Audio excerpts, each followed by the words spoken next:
అదేవిధంగా రాష్ట్ర రాజకీయంలో నిజంగా తెలంగాణ రాజకీయంలో బీఆర్ఎస్ పార్టీ వచ్చిన తర్వాత ఒక ఎన్నికలు గెలవాలంటే దాదాపు కొన్ని కోట్లు పెట్టి గెలవాల్సిన పరిస్థితికి తీసుకొచ్చింది ఎవరు? కోట్లతోని రాజకీయం చేస్తున్న పార్టీ ఏది అంటే అది బీఆర్ఎస్ పార్టీ.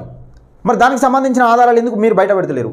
ఇప్పుడు బీఆర్ఎస్ పార్టీకి సంబంధించి రాకేష్ రెడ్డి ఎన్నికల సమయంలో కోట్లు ట్రాన్స్ఫర్ అయినాయి. మరి దానికి సంబంధించిన మీరు వివరాలు ఎందుకు చెప్తలేరు? మీరు దాదాపు ఇప్పుడు నాకు ఉన్నాయి, ఒకవేళ లేకపోతే చెప్పండి.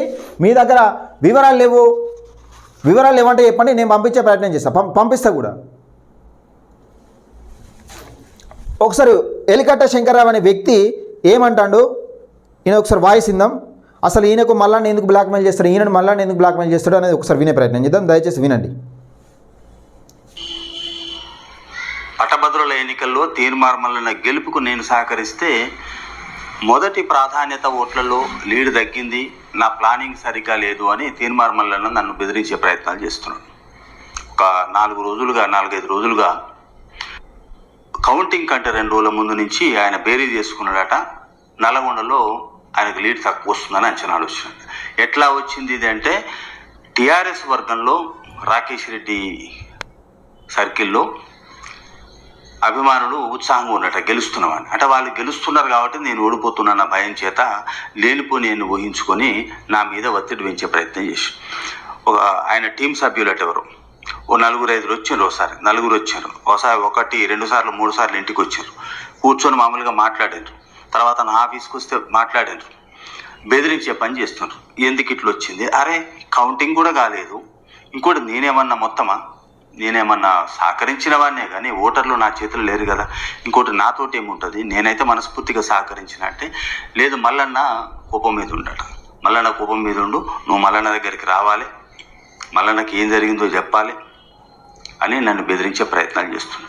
ఆయన టీం లీడర్ అటు ఎవరో ఒక ఆయన వచ్చి మేము ఆ ఎమ్మెల్యేని బెదిరించినాం, ఏ ఎమ్మెల్యేని బెదిరించినాం అని మాట్లాడుతున్నాం. సరే, ఒక 2-3 రోజులు కౌంటింగ్ అయిన తర్వాత బొటాబొటీ ఓట్లతో ఆయన గెలిచింది.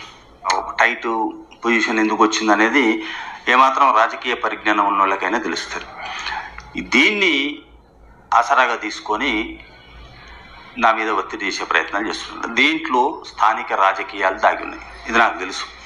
నేను ఆయనకు చెప్పే ప్రయత్నం చేస్తే ఆయన నాతోటి ఫోన్ మాట్లాడకుండా వేరే వాళ్ళతోటి మాట్లాడిస్తాడు, వేరే వాళ్ళని పంపిస్తాడు. ఎవరెవరో వస్తుంటారు, ఎవరెవరో ఫోన్ చేస్తారు, కొంతమంది ఫ్రెండ్లీగా మాట్లాడతారు, అన్న ఇట్లా ఇట్లా అని ఏదో కానీ మొత్తం మీద ఏదో భయభ్రాంతులకు గురి చేసే ప్రయత్నాలు చేస్తున్నారు.